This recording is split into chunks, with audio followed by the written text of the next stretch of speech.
Students, कैसे हो आप सब। स्वागत है आप सभी का फिर से हमारे YouTube चैनल पर। Myself Arvind Kumar Verma from Indian school Losal. तो बिना विलंब किए हुए हम सॉल्यूशन चैप्टर की सीरीज को आगे बढ़ाते हैं। तो जैसा कि आपको अपनी स्क्रीन पर पहले से जो आज हम स्टडी करने वाले हैं वो पॉइंट दिखाई दे रहे हैं। तो सबसे पहले आप वीडियो को पॉज करके सबसे पहले आप इसका स्क्रीनशॉट लीजिए। तो आपने स्क्रीनशॉट ले लिया होगा। तो हम स्टेप बाय स्टेप अब इन पॉइंट्स की स्टडी करते हैं। तो सॉल्यूशन चैप्टर के लास्ट वीडियो में मैंने आपको एक क्वेश्चन दिया था जहां पे हमने सोडियम क्लोराइड और पोटेशियम क्लोराइड में विलेयता यानी कि सोल्युबिलिटी में कंपैरिजन किया था। और ये क्वेश्चन मार्क छोड़ दिया आपके लिए कि ये आपका होमवर्क है। तो आज हम इसका आंसर देखते हैं कि इसका आंसर क्या है। और ये भी बताया था कि ये आपको 11th क्लास के लेसन नंबर 4 में इसका आंसर मिलेगा। तो देखते हैं आंसर मैच कर रहा है एक बार आप। तो NaCl sodium chloride versus potassium chloride. तो यहां पे देखिए जो ऋणायन है एनायन है उसका नेचर तो सेम है, लेकिन जो कैटायन है धनायन है उसका नेचर डिफरेंट है। तो इसका मतलब है कि इस क्वेश्चन का आंसर किस पर डिपेंड करता है, नेचर ऑफ कैटायन पर यानी कि धनायन की प्रकृति पर। तो आवर्त सारणी में जाते हैं। तो आवर्त सारणी में वर्ग 1 में सोडियम ऊपर आता है और पोटेशियम जस्ट इसके नीचे होता है। तो यहाँ पे सोडियम प्लस आयन और यहाँ पे पोटेशियम के प्लस आयन है। तो वर्ग में ऊपर से नीचे आने पर परमाणु या आयन का आकार बढ़ेगा या घटेगा? बढ़ता है, क्योंकि कोशों की संख्या बढ़ती है। ठीक है, तो इसका मतलब है कि सोडियम आयन का साइज कम है और पोटेशियम आयन का साइज ज्यादा है। फिर लेसन नंबर 4 में हमने जालक ऊर्जा में क्या पढ़ा था कि आयन का आकार जितना छोटा होगा उसकी जालक ऊर्जा यानी कि लैटिस एनर्जी उतनी ही ज्यादा होगी। तो इसका मतलब है कि सोडियम आयन की जालक ऊर्जा ज्यादा है और पोटेशियम आयन की जालक ऊर्जा कम है। ये चीज क्लियर? ठीक है, अब बात करते हैं जल योजन ऊर्जा की। जल योजन ऊर्जा की तो पहले हम इसको परिभाषित करेंगे। कई बच्चों को ये नहीं पता भाई जालक ऊर्जा होती क्या। तो जालक ऊर्जा क्या होती है? जब किसी एक मोल आयनिक ठोस को उसके अवयवी आयनों में वियोजित किया जाता है तो वियोजित करने के लिए जितनी ऊर्जा की आवश्यकता होती है उस ऊर्जा को ही हम क्या कहते हैं?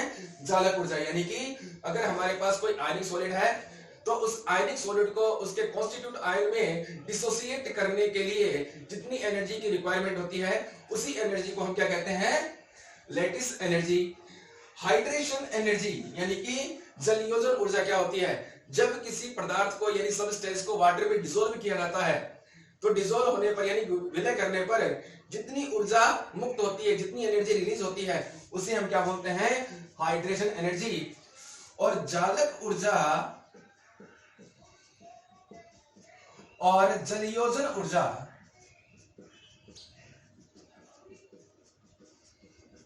एक दूसरे के क्या होती है? व्युत्क्रमणुपाती।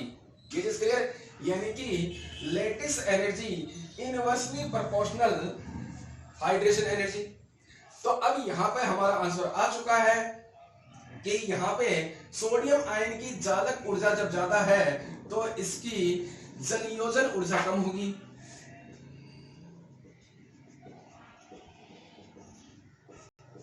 जलयोजन ऊर्जा कम होगी।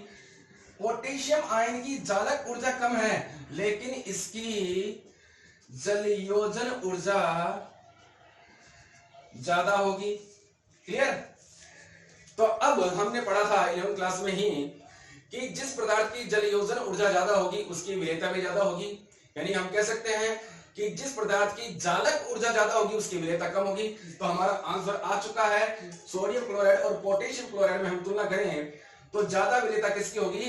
पोटेशियम क्लोराइड की, क्योंकि पोटेशियम आयन की जालक ऊर्जा कम है और जलयोजन ऊर्जा ज्यादा है। क्लियर बच्चों? तो हमारा पॉइंट फर्स्ट यहीं पे हो चुका है कंप्लीट। और आशा है कि आपको ये कंसेप्ट समझ में आ गया होगा। अब चैप्टर की सीरीज को हम आगे बढ़ाते हैं। तो एक पार्ट है जो कल हमने स्टडी की थी, ठोस की द्रव में विलेयता यानी कि solubility of solid in liquid. तो इसमें ही एक पार्ट था ग्लूबर साल्ट। ठीक है, तो बोर्ड के एग्जाम में ऐसे ही पूछा जाता है कि ग्लोबल साल्ट की विलेयता पर ताप का क्या प्रभाव पड़ता है, यानी कि what effect of temperature on global salt. तो ग्लोबल साल्ट होता क्या है, क्रिस्टलीय सोडियम सल्फेट Na2SO4.10H2O, क्लियर। क्रिस्टलीय सोडियम सल्फेट यानी क्रिस्टलाइज सोडियम सल्फेट को ही हम क्या कहते हैं, ग्लोबल साल्ट। तो आंसर क्या है इसका कि 32.4 डिग्री सेंटीग्रेड तक इसकी सोल्युबिलिटी क्या होती है, इंक्रीज होती है, ठीक है। 32.4 डिग्री सेंटीग्रेड तक इसकी विलेयता बढ़ती है। लेकिन अगर हम टेम्परेचर को इससे हाई कर दें, ताप को इससे ज्यादा बढ़ा दें, तो वहां पे विलेयता में क्या आती है, कमी आती है। इसका मतलब है ग्लोबल लवण ताप के प्रति असामान्य व्यवहार दर्शाता है, यानी कि इसका एबनॉर्मल बिहेवियर यहां पे हमें दिखाई दे रहा है। क्या बिहेवियर है कि 32.4 यानी 32.4 डिग्री सेंटीग्रेड तक इसकी सोल्युबिलिटी इंक्रीज होती है। इससे हाई टेम्परेचर पर इसकी विलेयता यानी कि सोल्युबिलिटी क्या हो रही है, डिक्रीज हो रही है। ऐसा क्यों, उसका रीजन है कि 32.4 डिग्री सेंटीग्रेड से हाई टेम्परेचर पर ये 10 क्रिस्टलाइन वाटर वेपोराइज हो जाते हैं, वाष्पीकृत हो जाते हैं। वाष्पीकृत होने के कारण ये 10 जल के अणु तो पृथक हो गए, तो अब ये किसमें कन्वर्ट हो गया, एक एनहाइड्रस साल्ट में, यानी कि अनाद्र लवण में। ये चीज क्लियर, ठीक है। तो सही आंसर क्या कर रहा है कि ग्लोबल साल्ट की जो सोल्युबिलिटी है, ग्लोबल लवण की विलेयता 32.4 डिग्री सेंटीग्रेड तक इंक्रीज होती है, लेकिन इससे हाई टेम्परेचर पर इसकी सोल्युबिलिटी डिक्रीज होने लगती है। क्यों, क्योंकि हाई टेम्परेचर पर इसके जो क्रिस्टलीय जल के अणु हैं वो क्या हो जाते हैं, पृथक हो जाते हैं, सेपरेट हो जाते हैं, और ये एनहाइड्रस साल्ट में कन्वर्ट हो जाते हैं, यानी कि अनाद्र लवण में परिवर्तित हो जाता है, जिसके कारण इसकी विलेयता में क्या आ जाती है, कमी आती है। तो ये हो गया हमारा पॉइंट नंबर 2, क्लियर। नेक्स्ट जो पार्ट है अपना वो है गैस की द्रव में विलेयता, यानी कि solubility of gas in liquid. तो अब हमारे पास एक ऐसा सॉल्यूशन है जिसमें विलायक यानी कि सॉल्वेंट कौन है, द्रव यानी कि लिक्विड, और विलय कौन है, यानी कि सॉल्यूट। विलय कौन है, गैस, ठीक है।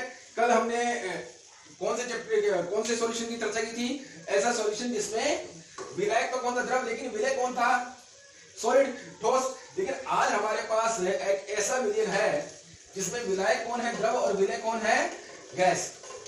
तो देखिए कोई भी गैस हो वो कहीं ना कहीं दिए गए विलायक में कम या अधिक मात्रा में तो विलय होती है, वो ज्यादा विलय हो सकती है, कम मात्रा में विलय होगी, लेकिन विलय हो जाती है वो, ठीक है। लेकिन गैसों की जो विलेयता है वो मूल रूप से एक फैक्टर है जिसको हम बोलते हैं अवशोषण गुणांक। अवशोषण गुणांक यानी कि एब्जॉर्प्शन कोफिशिएंट, ठीक है। तो एब्जॉर्प्शन कोफिशिएंट होता क्या है बच्चों, तो सबसे पहले हम इसको परिभाषित करेंगे।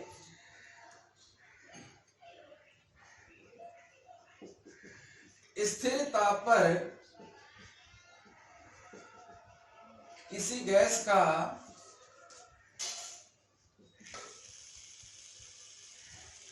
ml में, मिलीलीटर में, वह आयतन जो 1 ml जल में घुला होता है अवशोषण गुणांक कहलाता है। क्या परिभाषा बच्चों, स्थिर ताप पर किसी गैस का मिलीलीटर में वह आयतन जो 1 ml जल में घुला होता है अवशोषण गुणांक कहलाता है। यानी कि volume of gas in ml which dissolve in 1 ml water at constant temperature known called as absorption coefficient। Clear बच्चों। अब बात करते हैं कि यहाँ पे इस फैक्टर की चर्चा क्यों करनी पड़ी। उसका रीजन है कि जिन गैसों के लिए अवशोषण गुणांक का मान ज्यादा होता है, जिन गैसों के लिए एब्जॉर्प्शन कोएफिशिएंट की वैल्यू ज्यादा होती है, उनकी सॉल्युबिलिटी यानी कि विलेयता भी ज्यादा होती है। जैसे कि हम बात करें NH3 वर्सेस HCl की बात करें तो देखिए कौन सी गैसों का अवशोषण गुणांक ज्यादा होगा? उन गैसों का अवशोषण गुणांक ज्यादा होता है जो अपने विलायक से रासायनिक अभिक्रिया कर लेती हैं या उसमें संगुणित हो जाती हैं या उसमें आयनित हो जाती हैं। कहने का मतलब कि कौन सी गैस की सॉल्युबिलिटी दिए गए सॉल्वेंट में ज्यादा होगी, या तो वो अपने सॉल्वेंट से कोई केमिकल रिएक्शन करे या उसमें आयनाइज हो जाए या फिर उसका एसोसिएशन हो जाए।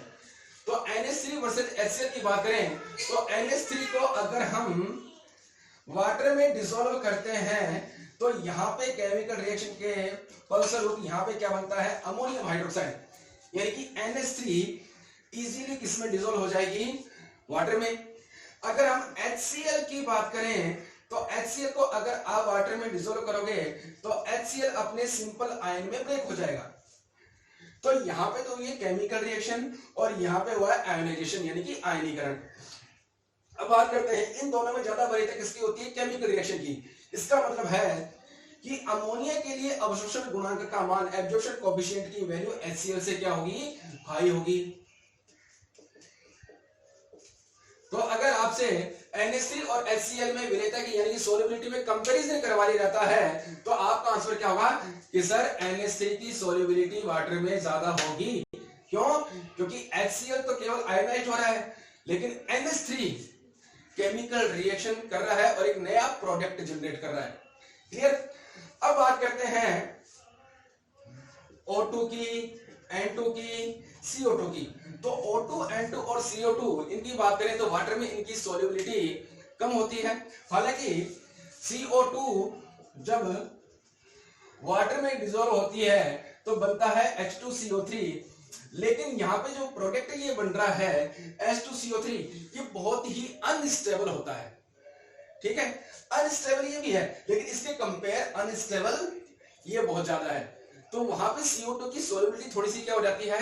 कम हो जाती है। लेकिन O2 और N2 का केस अगर हम देखते हैं तो O2 और N2 की सॉल्युबिलिटी वाटर में बहुत ही कम होती है। इनकी सॉल्युबिलिटी नॉन पोलर नेचर के किसी सॉल्वेंट में ज्यादा होगी, इनकी अध्रुवीय विलायक में इनकी ज्यादा होगी। जैसे कि आपने बुक में ही पढ़ा होगा, 12th क्लास में पढ़ रहे हो इसमें सॉल्यूशन चैप्टर में, कि O2 की सॉल्युबिलिटी हीमोग्लोबिन में ज्यादा होती है, यानी कि ये रक्त में, ब्लड में ज्यादा होती है। क्योंकि ब्लड में कौन है? ग्लोबिन प्रोटीन यानी कि हीमोग्लोबिन, और हीमोग्लोबिन अपने आप में क्या है? एक नॉन पोलर नेचर का सब्सटेंस है। ठीक है, तो O2 की सॉल्युबिलिटी उसमें ज्यादा है लेकिन वाटर में कम है। तो यहां पे हमारे पास अवशोषण गुणांक को लेकर एक फैक्टर आ चुका है कि अवशोषण गुणांक होता क्या है। क्या अवशोषण गुणांक किसी गैस की विलेयता को, किसी गैस की सॉल्युबिलिटी को प्रभावित कर सकता है? तो बिल्कुल हमने देखा कि जिन गैसों का अवशोषण गुणांक यानी कि जिन गैसों के लिए एब्जॉर्प्शन कोएफिशिएंट की वैल्यू ज्यादा होती है उनकी सॉल्युबिलिटी भी ज्यादा होती है। तो कहीं ना कहीं हम यहाँ पे प्रभावित करने वाले कारक यानी कि अफेक्टेड फैक्टर्स में भी आ चुके हैं। तो एक फैक्टर हमने देख लिया है। क्लियर बच्चों? अब बात करते हैं तो पहला फैक्टर, अब हम आगे सीरीज को बढ़ाते हैं। तो प्रभावित करने वाले कारक में जो पहला फैक्टर है वो है गैस की प्रकृति यानी कि nature of gas.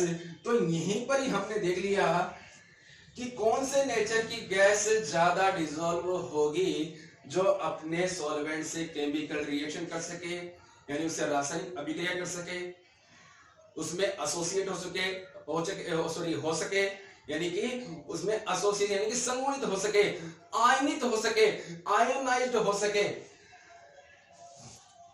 Number two factor है कल वाला कंसेप्ट, समान समान को घोलता है यानी कि विलायक की प्रकृति। नेक्स्ट फैक्टर है विलायक की प्रकृति। तो सॉल्यूशन चैप्टर का जस्ट इससे पहले वाला वीडियो है, उसमें हमने लाइक डिसोल्व लाइक यानी कि समान समान को घोलता है, तो हमने वो फैक्टर देखा था। तो दूसरा फैक्टर है विलायक की प्रकृति यानी कि नेचर ऑफ सॉल्वेंट। तो यहां पे भी वही रूल अप्लाई होने वाला है कि पोलर नेचर की जो गैस है वो इजीली किस में डिसॉल्व हो जाएगी, पोलर नेचर के सॉल्वेंट में, यानी कि ध्रुवीय प्रकृति की गैसें ध्रुवीय प्रकृति के विलायक में घुलती हैं और अध्रुवीय प्रकृति की गैसें अध्रुवीय प्रकृति के विलायक में घुलती हैं। यानी कि अगर कोई नॉन पोलर नेचर की गैस है तो किस में डिसॉल्व होगी बच्चों, नॉन पोलर नेचर के सॉल्वेंट में। अगर हम HCl की बात करें, HCl जो गैसेस फेज में है और हमारे पास दो सॉल्वेंट हैं H2O और एक है बेंजीन C6H6, ठीक है। तो अगर हम HCl को वाटर में डिसॉल्व करेंगे तो इजीली डिसॉल्व हो जाएगा क्योंकि ये भी पोलर नेचर है, ये भी पोलर नेचर है। लेकिन HCl बेंजीन में डिसॉल्व नहीं होगा क्योंकि ये तो पोलर नेचर का है, लेकिन बेंजीन क्या है, नॉन पोलर नेचर का सॉल्वेंट है। तो यहां पे भी वही रूल अप्लाई हुआ है, लाइक डिसॉल्व लाइक। क्लियर बच्चों। तीसरा जो फैक्टर है वो है ताप का प्रभाव यानी कि इफेक्ट ऑफ टेम्परेचर। तो इफेक्ट ऑफ टेम्परेचर को समझने के लिए हम यहां पे एक सॉल्यूशन लेते हैं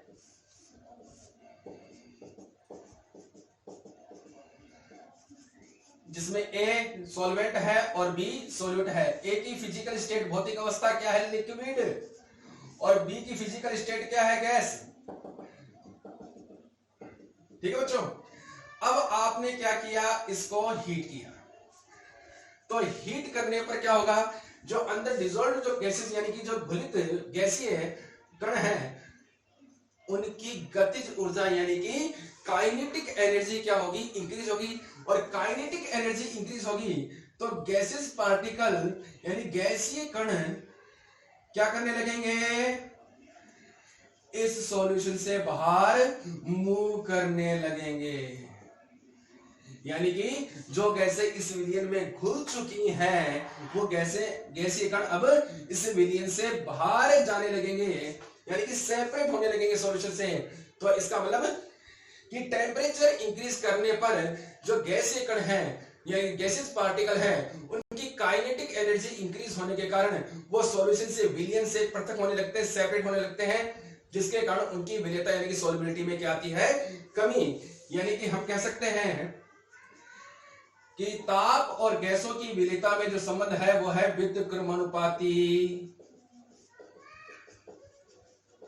यानी कि temperature inversely proportional solubility of gas. तो मैक्सिमम केस में यही देखा गया है कि टेम्परेचर इंक्रीज करोगे तो गैसों की सोल्युबिलिटी क्या होगी, डिक्रीज होगी।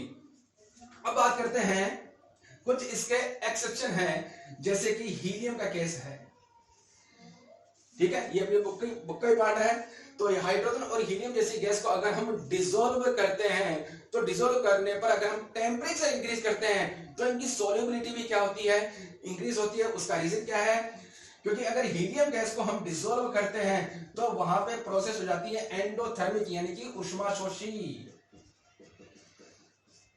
और कल ही आपको बताया था कि अगर प्रोसेस एंडोथर्मिक है तो टेम्परेचर इंक्रीज करने पर सोल्युबिलिटी भी क्या होगी, इंक्रीज होगी। तो हाइड्रोजन और हीलियम जैसी गैस को अगर हम डिसॉल्व करते हैं तो प्रोसेस कैसी होगी, एंडोथर्मिक। और एंडोथर्मिक प्रोसेस में अगर हम टेम्परेचर को इंक्रीज करते हैं तो सोल्युबिलिटी भी क्या होगी, इंक्रीज होगी। अर्थात हाइड्रोजन और हीलियम की विलेयता ताप बढ़ाने पर बढ़ती है।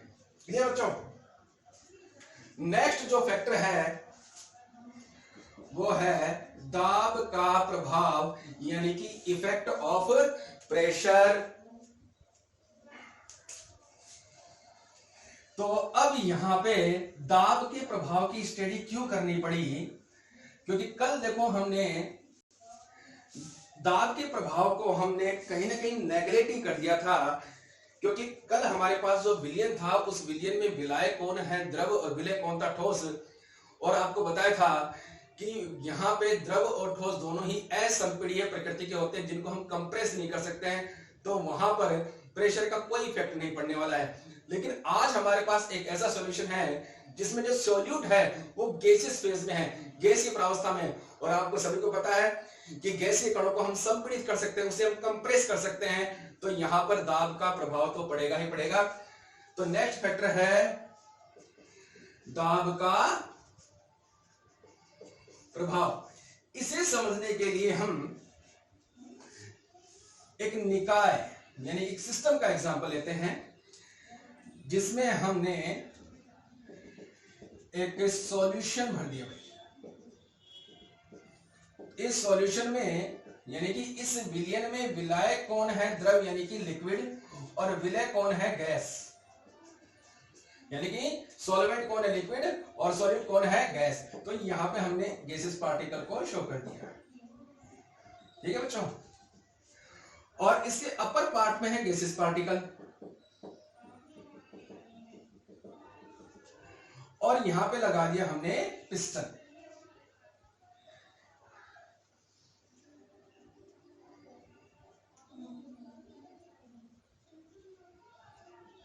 और यहां पे वेट रखा है W1, ठीक है। और हमने इमेजिन किया कि इस समय जो सिस्टम है, ये जो निकाय है, ये साम्य अवस्था में है, यानी कि इक्विलिब्रियम फेज में है। यहां पर इक्विलिब्रियम का मतलब क्या है? इक्विलिब्रियम का मतलब है कि जिस रेट से, जिस दर से गैसीय कण विलयन में प्रवेश कर रहे हैं, उसी दर से गैसीय कण विलयन से बाहर निकल रहे हैं। यानी कि यहां पर विलयन की सांद्रता पर यानी कि सॉल्यूशन की कंसंट्रेशन पर कोई भी इफेक्ट नहीं पड़ रहा है। जितने गैसेस पार्टिकल बाहर निकल रहे हैं, उतने गैसेस पार्टिकल सॉल्यूशन में एंटर हो रहे हैं। अब हमने क्या किया? इस इक्विलिब्रियम फेज को डिस्टर्ब करने के लिए हमने प्रेशर इंक्रीज किया, और यहां पे एक वेट और रख दिया W2। अब ये पिस्टन नीचे की ओर गति करेगा, तो यानी कि नीचे की ओर मूव करेगा। तो मूव करने पर क्या होगा बेटा? गैसेस पार्टिकल क्या होंगे? कंप्रेस होंगे, ठीक है। और गैसेस पार्टिकल कंप्रेस होंगे तो आपस में इनमें टकराने की दर भी बढ़ेगी, और साथ में विलयन में प्रवेश करने की दर भी बढ़ेगी। यानी कि इनमें आपस में कोलिजन की रेट भी इंक्रीज होगी, और विलयन में एंटर होने की रेट भी इंक्रीज होगी। तो यहां पे हम कह सकते हैं कि अगर हम प्रेशर इंक्रीज करते हैं तो सोल्युबिलिटी भी क्या होती है? इंक्रीज होती है। कहने का मतलब दाब में वृद्धि करने पर गैसों की विलेयता भी बढ़ती है। तो यहां पर एक सिंपल सा रिलेशन आ गया, दाब समानुपाती गैस की विलेयता, यानी कि pressure directly proportional solubility of gas, ठीक है। अब यहां पर किसका ध्यान दिया? हेनरी का, ठीक है। तो हेनरी ने एक नियम दे दिया। क्या नियम दिया? कि स्थिर ताप पर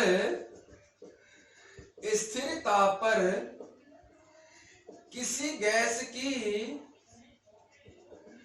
द्रव में विलेयता, स्थिर ताप पर किसी गैस की द्रव में विलेयता दाब के समानुपाती होती है। यानी कि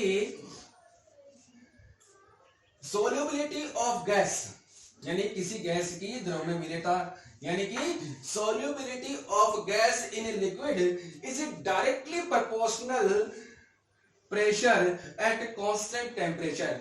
यही क्या है? Henry law. तो हेनरी लॉ का एक सिंपल सा रिलेशन यहां पे आ गया। तो अब बात करेंगे, ये गैस की विलेयता को आगे हमने मोल फ्रैक्शन में चेंज कर दिया, यानी कि कंसंट्रेशन टर्म में चेंज किया। क्यों हुआ है? क्योंकि जैसे जैसे गैसेस पार्टिकल इस सॉल्यूशन में जाने लगेंगे तो कहीं ना कहीं इस सॉल्यूशन में गैसेस पार्टिकल की कंसंट्रेशन यानी कि सांद्रता बढ़ रही है, ठीक है। तो यहाँ पे सांद्रता पद को हमने किसमें लिया है? मोल अंश में, यानी कि मोल फ्रैक्शन में। तो हम कह सकते हैं कि अगर हम दाब को बढ़ाएंगे, प्रेशर को इंक्रीज करेंगे, तो इस सॉल्यूशन में गैसेस पार्टिकल के मोल फ्रैक्शन क्या होंगे? इंक्रीज होंगे। तो कहने का मतलब है कि दाब समानुपाती गैस के मोल अंश। तो जहां पे बच्चों पहले गैस की विलेयता लिखा हुआ था, अब हमने गैस की विलेयता को किस में चेंज कर दिया? गैस के मोल अंश में। तो यहां पे प्रेशर का सिंबल क्या हो गया? P, और मोल फ्रैक्शन का सिंबल क्या हो गया, x। तो ये हो गया हेनरी लॉ का एक सिंपल सा रिलेशन। आगे हम इस इक्वेशन को सोल्व करते हैं तो P इज इक्वल क्या आ गया, KH x। तो KH क्या है, एक प्रोपोर्शनल कांस्टेंट है जिसे हम हेनरी कांस्टेंट यानी कि हेनरी स्थिरांक भी कहते हैं। अब यहां पे अगर इस इक्वेशन को और डीपली देखें तो यहां से और क्या क्या नए रिलेशन आ रहे हैं।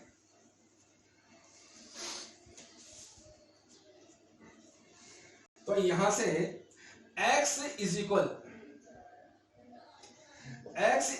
क्या आ जाएगा बेटा, x इज इक्वल आ जाएगा P अपॉन KH। और आपको ध्यान है x जो मोल फ्रैक्शन है वो अपने आप में क्या है, गैसों की विलेयता, गैस की विलेयता यानी कि सोल्युबिलिटी ऑफ गैस।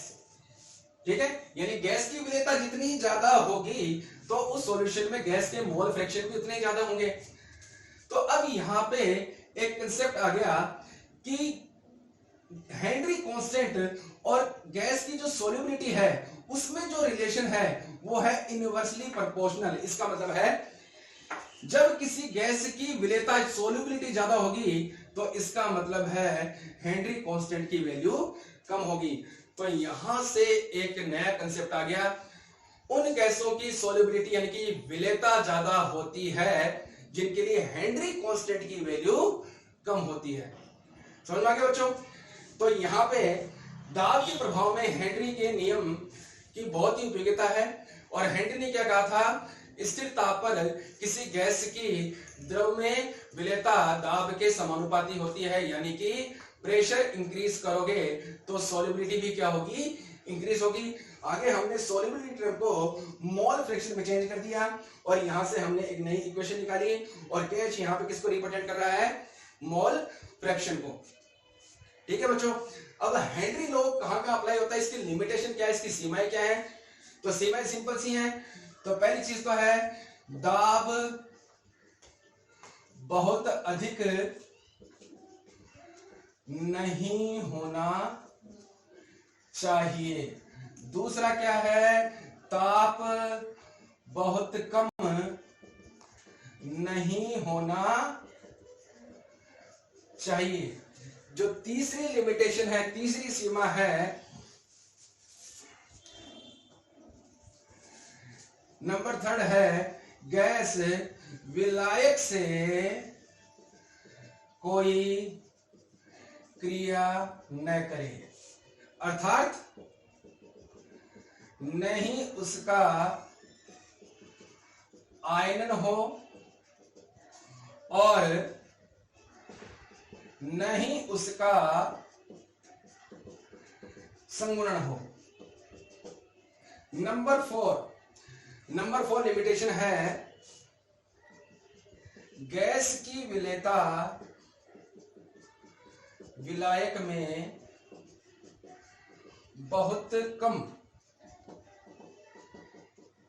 होनी चाहिए, अर्थात विलयन अति तनु होना चाहिए। तो देखिए दोबारा देखते हैं कि यहां पे जो हेनरी नियम की जो सीमाएं हैं वो हमारे सामने है। दाब बहुत अधिक नहीं होना चाहिए, ताप बहुत कम नहीं होना चाहिए। नंबर 3 गैस विलायक से कोई क्रिया नहीं करे, इसका मतलब नहीं उसका विलायक में आयनन हो और नहीं उसका संगुणन हो। नंबर 4 गैस की विलेयता विलायक में बहुत कम होनी चाहिए, यानी कि जो विलयन है वो हाइपर डाइल्यूट यानी कि अतितनु होना चाहिए। दोबारा देखिए बच्चों, प्रेशर ज्यादा हाई नहीं होना चाहिए, टेम्परेचर ज्यादा लो नहीं होना चाहिए। जो गैस है वो अपने सॉल्वेंट से कोई रिएक्शन न करे, यानी कि ना ही उसका सॉल्वेंट में आयोनाइजेशन हो और ना ही उसका एसोसिएशन हो। नंबर 4 जो गैस की सॉल्युबिलिटी है वो गिवन सॉल्वेंट में बहुत ही कम होनी चाहिए, यानी कि जो सॉल्यूशन है वो हाइपर डाइल्यूट होना चाहिए। तो ये हो गई लिमिटेशन ऑफ हेनरी लॉ। ठीक है बच्चों, तो ये थे हमारे आज के पॉइंट और आशा है कि आपने सभी पॉइंट को आराम से ध्यान से सुना होगा। वीडियो को लगातार आप रिवाइज करते रहिए, इनको सुनते रहिए, ठीक है, अपने नोट्स बनाते रहिए। तो आज हमने सबसे पहले क्या देखा, सोडियम क्लोराइड में पोटेशियम क्लोराइड में सॉल्युबिलिटी कंपेयर। तो हमने किसको जिता दिया बेटा, पोटेशियम क्लोराइड का। क्या कि पोटेशियम क्लोराइड को अगर वाटर में डिसॉल्व करोगे तो उसकी सॉल्युबिलिटी सोडियम क्लोराइड के कंपैरिजन क्या होगी, ज्यादा होगी। तो इस आंसर का मेन हीरो कौन बना, पोटेशियम आयन। क्यों, क्योंकि पोटेशियम आयन का साइज क्या था, ज्यादा था।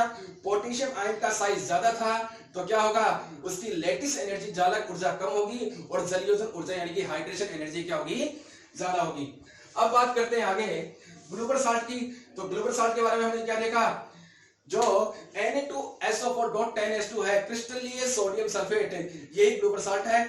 32.4 डिग्री सेंटीग्रेड तक इसकी सॉल्युबिलिटी क्या होगी, इंक्रीज होगी, यानी कि विलेयता बढ़ेगी और उससे हाई टेम्परेचर पर इसकी सॉल्युबिलिटी क्या होगी, डिक्रीज होगी। क्यों होगी, क्योंकि हाई टेम्परेचर पर क्या होगा बच्चों, तो 10 जल के अणु है, जो 10 क्रिस्टलाइन वाटर है, वो सेपरेट हो जाएंगे, वेपोराइज हो जाएंगे और ये एनहाइड्रस साल्ट में यानी कि अनाद्र लवण में परिवर्तित हो जाएगा। उसके बाद में हमने देखी गैस की द्रव्य विलेयता यानी कि solubility of gas in liquid, यानी कि एक ऐसा सॉल्यूशन जिसमें सॉल्यूट कौन है, लिक्विड, सॉरी सॉल्यूट कौन है, गैस, और सॉल्वेंट कौन है, लिक्विड। और वहां पे हमने कुछ ऐसे फैक्टर के बारे में स्टडी की जो गैस की सॉल्युबिलिटी को इंक्रीज या डिक्रीज करने के लिए रिस्पॉन्सिबल होते हैं।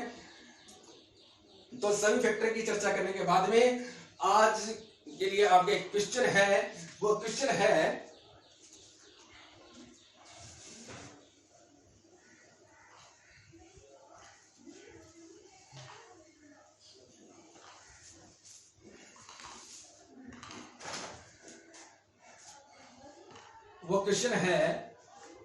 FeO और Fe2O3।